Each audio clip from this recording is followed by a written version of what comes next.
இன்னைக்கு பார்க்க போறது 3ஆம் வகுப்பு 3ஆம் பருவம் அலகு 7 தகவல் செயலாக்கத்தில் 7.2 விரைவு கழித்தலுக்கான வழிமுறைகள் நம்ம இன்னைக்கு பார்க்க போறோம். விரைவு கழித்தல்ல பாத்தீங்கன்னா சில வழிமுறைகள் இருக்கு. என்னென்ன வழிமுறைகள் என்பதை நம்ம இப்ப பார்ப்போம்.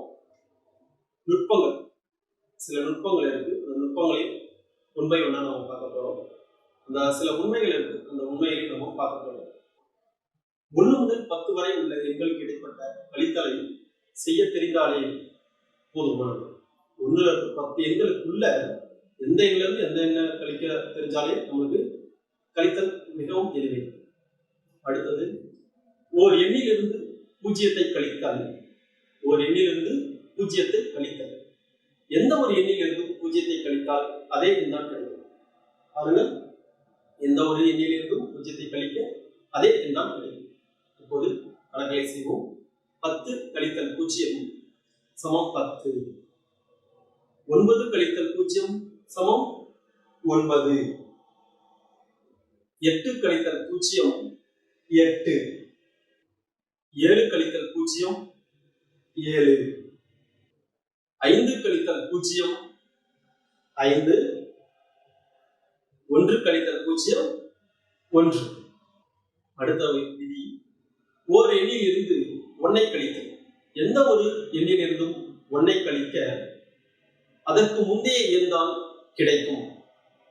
அதற்கு முந்தைய எண், ஒரு எண்ணில் இருந்து ஒரு எண்ணை கழிச்சோம், 1 கழிக்கிறோம் அப்படின்னா அதற்கு முந்தைய எண் கிடைக்கும். ஒரு எக்ஸாம்பிள் பாருங்க. 8 கழித்தல் 1 8 கழித்தல் 1 சமம் எவ்வளவு? இந்த எண்கோட்டை பாருங்கள். எண்கோட்டில் 8 இருந்து 1 கழித்தால் 7.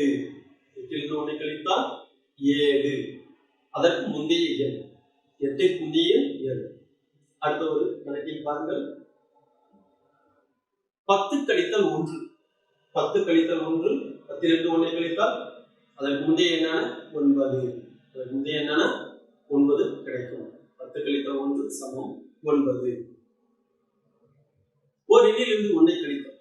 மீண்டும் 10 கழித்தல் 1 9. 9 கழித்தல் 1 சமம் 8.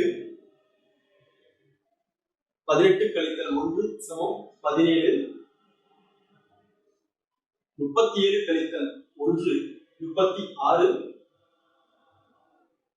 99 கழித்தல் 1 98.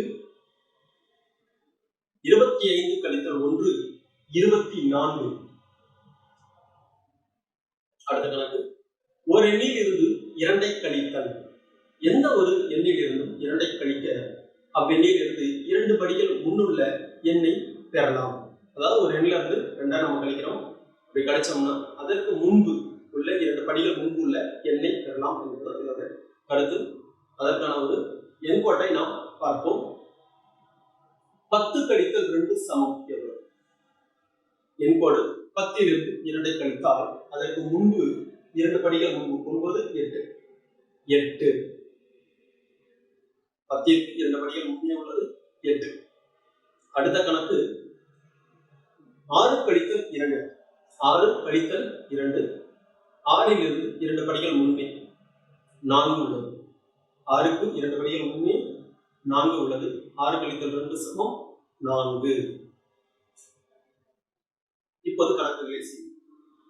10 கழித்தல் 2 10ற்கு 2 படிகள் முன்னே இருப்பது 8. அடுத்தது 99 கழித்தல் 2 சமம் 97. 18 கழித்தல் 2 சமம் 16. 37 கழித்தல் 2 35.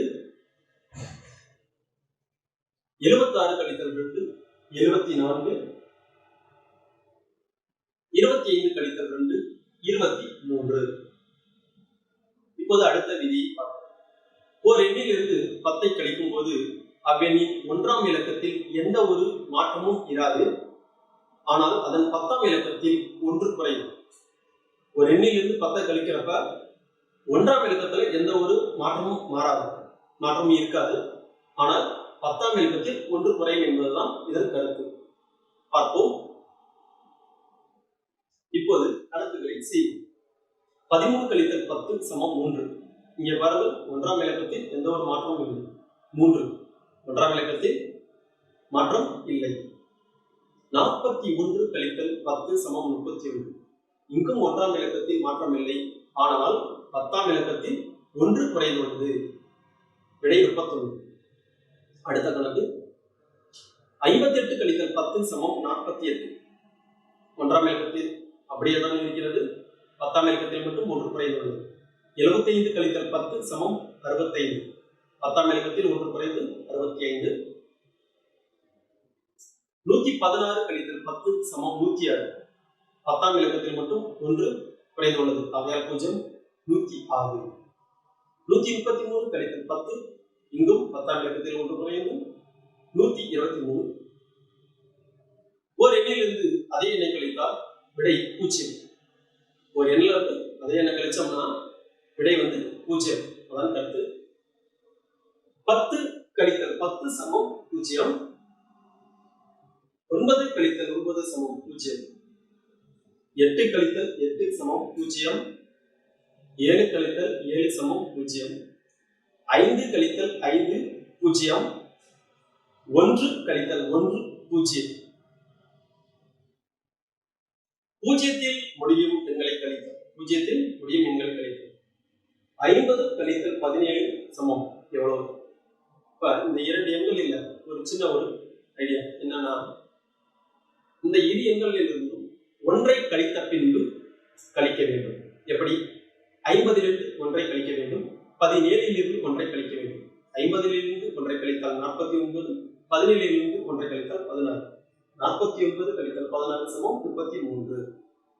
இப்போது கணக்கை செய்து பார்ப்போம். 50 கழித்தல் 32. 50லிருந்து ஒன்றை கழித்தால் 49.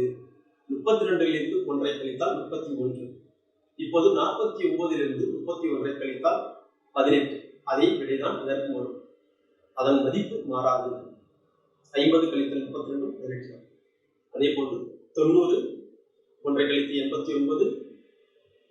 88ல ஒன்றை கழிச்சோம்னா 87. 89லிருந்து 87 கழித்தால் விடை 2. 90லிருந்து 88 கழித்தாலும் 2 தான். அடுத்த கணக்கு 100லிருந்து 56 கழிக்க போறோம். 100லிருந்து 56 கழிக்க போறோம். 100லிருந்து ஒன்றை கழிச்சோம்னா 99. 56லிருந்து ஒன்றை கழிச்சோம்னா 55. 99லிருந்து 55 கழித்தால் 44. 100லிருந்து 56 கழித்தாலும் 99லிருந்து 55 கழித்தாலும் ஒரே விடைதான். 890 கழித்தல் 234. 890லிருந்து ஒன்றை கழிச்சிட்டோம்னா 889. 234லிருந்து ஒன்றை கழிச்சிட்டோம்னா 233. கழித்தோம்னா 656. 890 கழித்தல் 234 சமம் 656. ஓர் எண்ணில் இருந்து அதன் பாதியை கழித்து, அதாவது பாதி 10ல பாதி 5 கழித்தோம்னா அதே 5. 8ல் பாதி 4 கழித்தோம் என்றால் விடை 4. அதே 4. எதை கழிக்கிறோமோ அதே வரும். 6 கழித்தல் 3. 6ல் பாதி 3. அதே 3 தான் விடை. 4ல் பாதி 2. 2ஐ கழித்தோம் என்றால் அதே 2 தான். 2ல் பாதி 1. 1ஐ கழித்தால் மீதம் அதே 1. 20 கழித்தல் 10 சமம் 10. 20ல் பாதி 10. விடை 10. கழித்தல் அட்டவணையை கொண்டு சிறிய எண்களை நாம் கழிப்போம். புத்தகத்தில் இருக்கும் அட்டவணையை நாம் நிரப்புவோமா? முதல் வரி அவர்கள் நிறைவு செய்துள்ளார்கள். அடுத்தடுத்ததை நாம் நிறைவு செய்வோம். 23 கழித்தல் 0. எந்த எண்ணில் இருந்து 0ஐ கழித்தாலும் அதே எண் தான். அந்த விதியை பயன்படுத்தினால் 23. 24லிருந்து 0ஐ கழித்தால் அதே 24 தான். 29லிருந்து 0ஐ கழித்தால் அதே எண் 29. 12லிருந்து அதே போன்று மீதி இருக்கும் அனைத்து எண்களையும் நாம் நிரப்பலாம். இப்போது அடுத்தது 23லிருந்து ஒன்றை கழிக்க வேண்டும். 23லிருந்து ஒன்றை கழிக்க வேண்டும். ஏற்கனவே நாம் பார்க்கும் ஒரு விதி. அதற்கு முந்தைய எண் 22. அதே போன்று 24க்கு முந்தைய எண் 23. முந்தைய எண் 23. அவர்களே நிரப்பியுள்ளார்கள் 28. 12ற்கு முந்தைய எண் 11. 12க்கு முந்தைய எண் 11. அடுத்தடுத்த கணக்குகளில் அதே போன்று முந்தைய எண்களை நாம் நிரப்பலாம். 23 இருந்து 2 கழிக்க வேண்டும். எந்த எண்ணிலிருந்து 2 கழித்தாலும் அதற்கு முன்னே உள்ள 2 படிகள் முன்னே உள்ள எண் தான் கிடைக்கும். 21. அதே போன்று 24 இருந்து 2 கழித்தால் அதற்கு முன்னே 2 படிகள் 22. அதே போன்று 29ற்கு முன்னே உள்ள 2 படிகள் முன்னே உள்ள எண் 27. அதே போன்று அடுத்தடுத்த கணக்குகளில் எண்களை நாம் நிரப்பலாம், கட்டங்களை நிரப்பலாம். அடுத்தது 10 கழிக்க வேண்டும். 10 கழிக்க வேண்டும். 23 10 கழிக்க வேண்டும் என்றால் முதல் இலக்கத்தில், அதாவது 1ஆம் இலக்கத்தில் எந்த ஒரு மாற்றமும் இராது. 10ஆம் இலக்கத்தில் மட்டும் 1 குறையும். 23 10 கழித்தால் 13. அதே போன்று 24 10 கழித்தால் 1ஆம் இலக்கத்தில் அதேதான், 10ஆம் இலக்கத்தில் மட்டும் 1 குறையும், 14. அதே போன்று 19 1ஆம் இலக்கத்தில் மட்டும் 1 குறைத்துக் கொள்ள வேண்டும். அதே போன்று அடுத்தடுத்த கணக்குகளில் நாம் செய்யலாம். செய்து பாருங்கள்.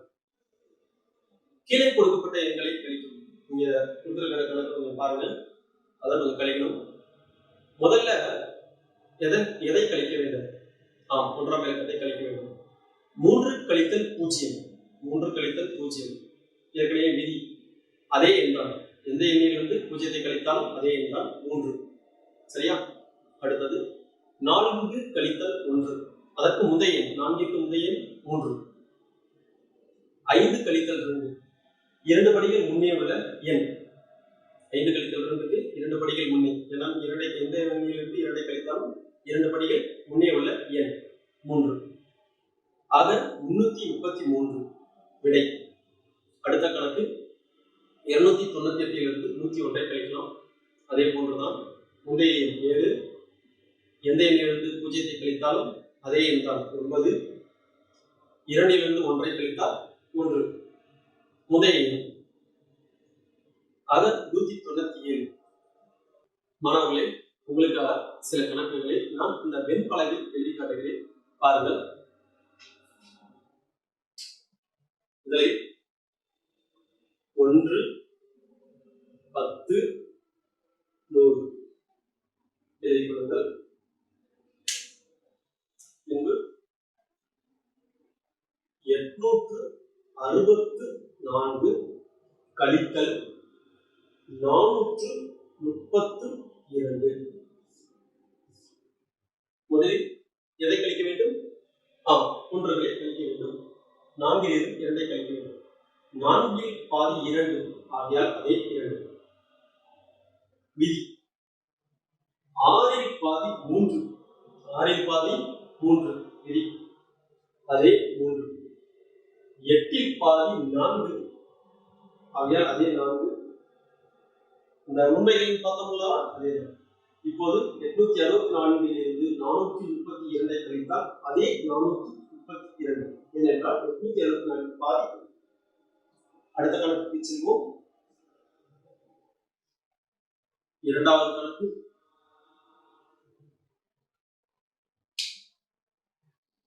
1 10 100. அதைதான் சுருக்கி என்று எழுதுகிறோம். 986 கழித்தல் 120 கழித்தல் 120. பாருங்கள், முதலில் 1களை கழிக்க வேண்டும். 6 கழித்தல் 0. எந்த ஒரு எண்ணிலிருந்து 0 கழித்தாலும் அதே எண் தான். அதே எண் தான். ஆகையால் 6. அடுத்தது 8 இலிருந்து 2 கழித்தால், அதாவது எந்த ஒரு எண்ணிலிருந்து 2 கழித்தாலும் அதற்கு முன்னே 2 படிகள் முன்னே 6. 2 படிகள் முன்னே உள்ள எண். அடுத்தது 9 கழித்தல் 1. 9 கழித்தல் 1 எந்த ஒரு எண்ணிலிருந்து 1 கழித்தாலும் அதற்கு முந்தைய 9ற்கு முந்தைய 8. ஆக 986 இலிருந்து 120 கழித்தால் 866. அடுத்த கணக்கு மூன்றாவது கணக்கு.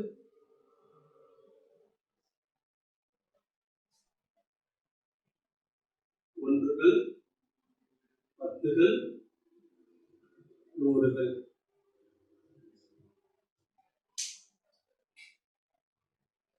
நானூற்று 14 கழித்தல் 414.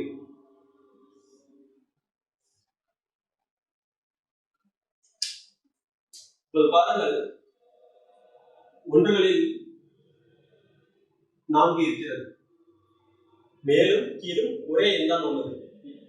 அதாவது அதே எண், மேலே இருக்கிற அதே எண்ணம் கீழே இருக்குது. நம்ம ஃபர்ஸ்ட் பார்த்துருக்கோம், முன்னாடியே பார்த்துருக்கோம் இந்த விதி. எந்த எண்ணிலிருந்து அதே எண்ணை கழித்தால் விடை 0. எந்த ஒரு எண்ணிலிருந்து அதே எண்ணை கழித்தால் விடை 0. 4 4 கழித்தால் 0, 1 1 கழித்தால் 0, 4 4 கழித்தால் மீண்டும் 0. விடை இதற்கு 0. அடுத்த கணக்கு பார்ப்போம்.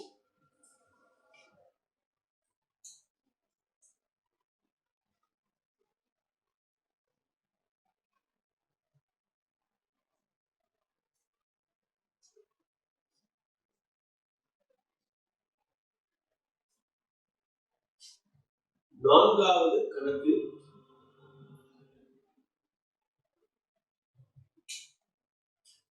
ஒன்றுகள்,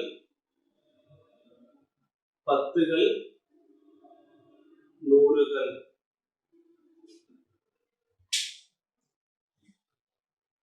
நூற்று 60 கழித்தல் 134.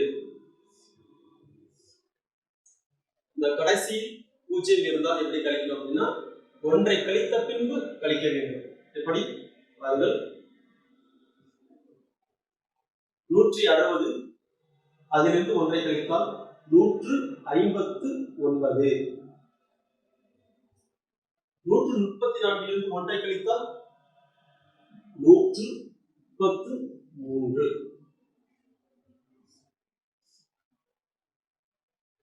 9 3 கழித்தால் 6, 5 3 கழித்தால் 2, 1 1 கழித்தால் 0. ஆக 160 134 கழித்தால் விடை 26. சரியா மாணவர்களே? அடுத்த கணக்கு. 1 10 100 1000.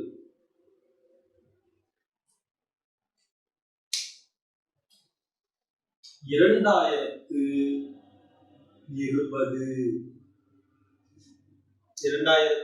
20 கழித்தல் 2008. ஒரு கழிப்பு. முதலில் 2020 ஒன்றை கழித்து விட வேண்டும்.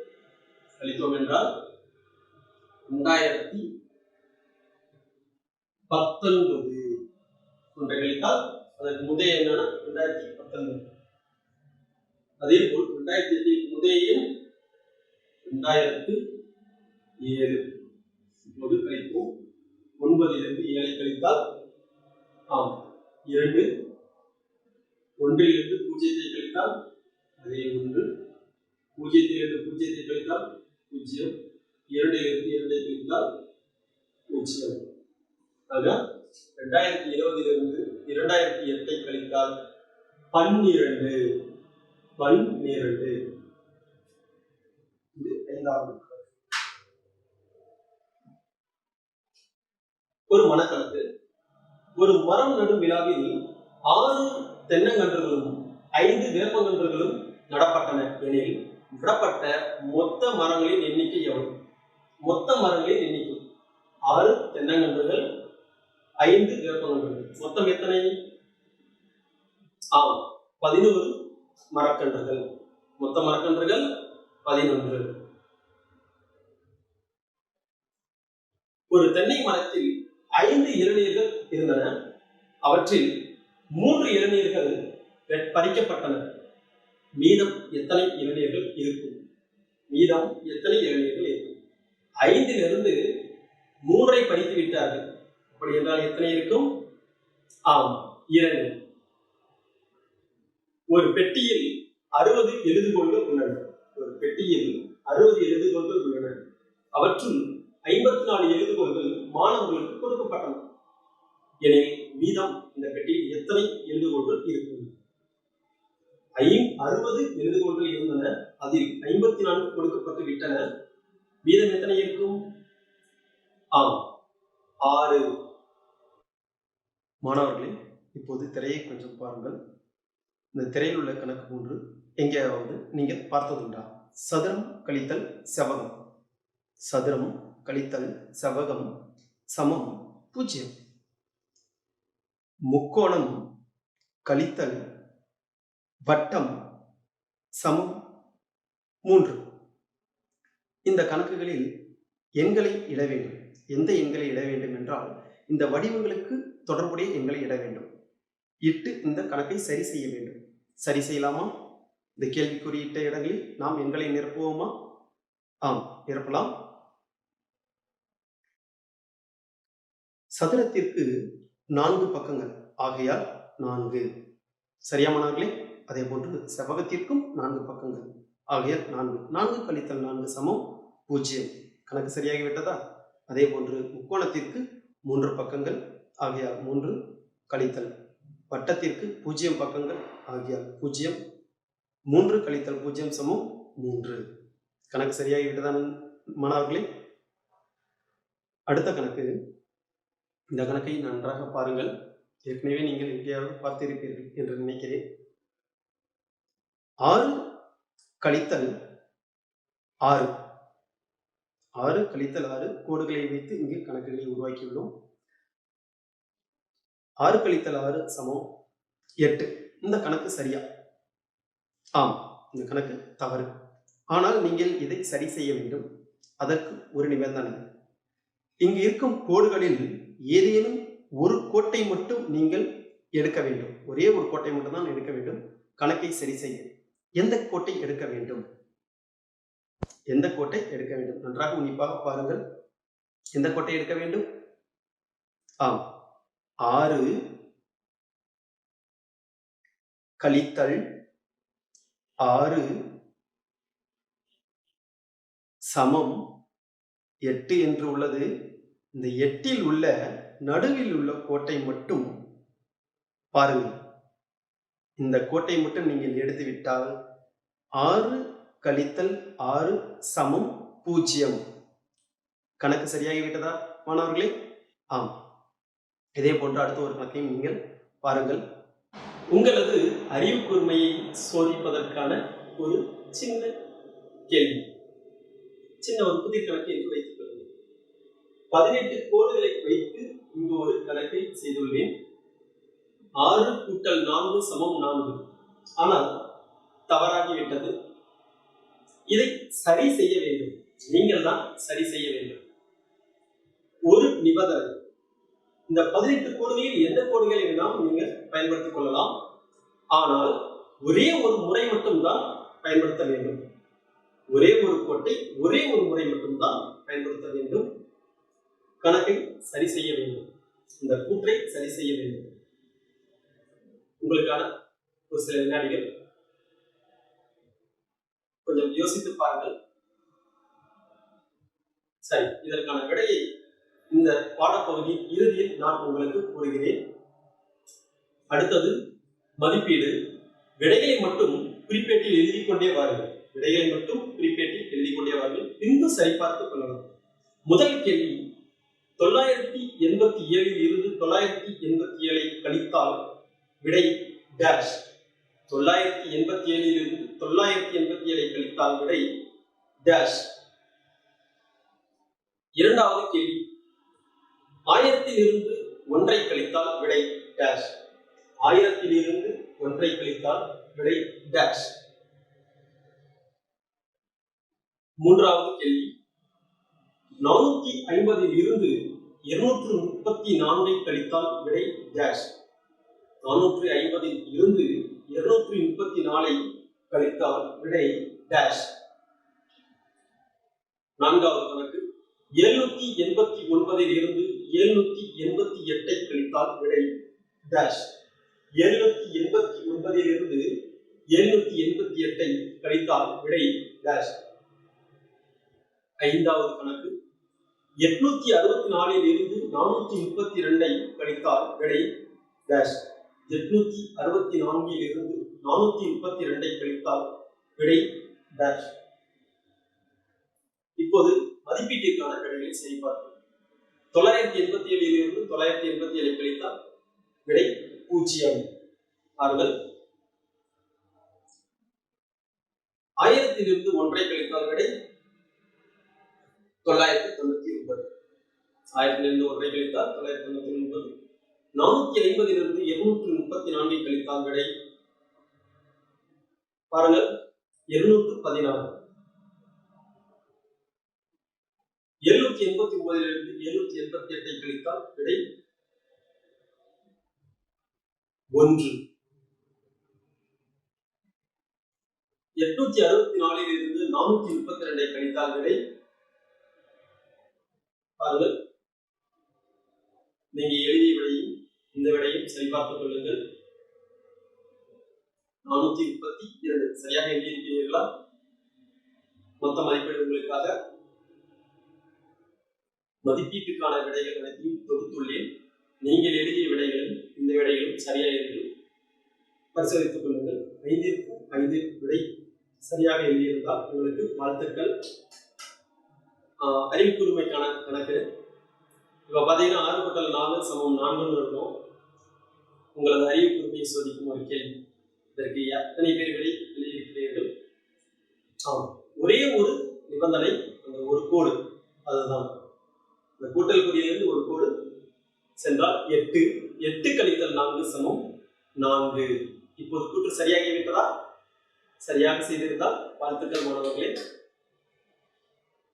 இதை வேறு விதத்தில் போடலாம். இன்னொரு விதமும் இருக்கிறது.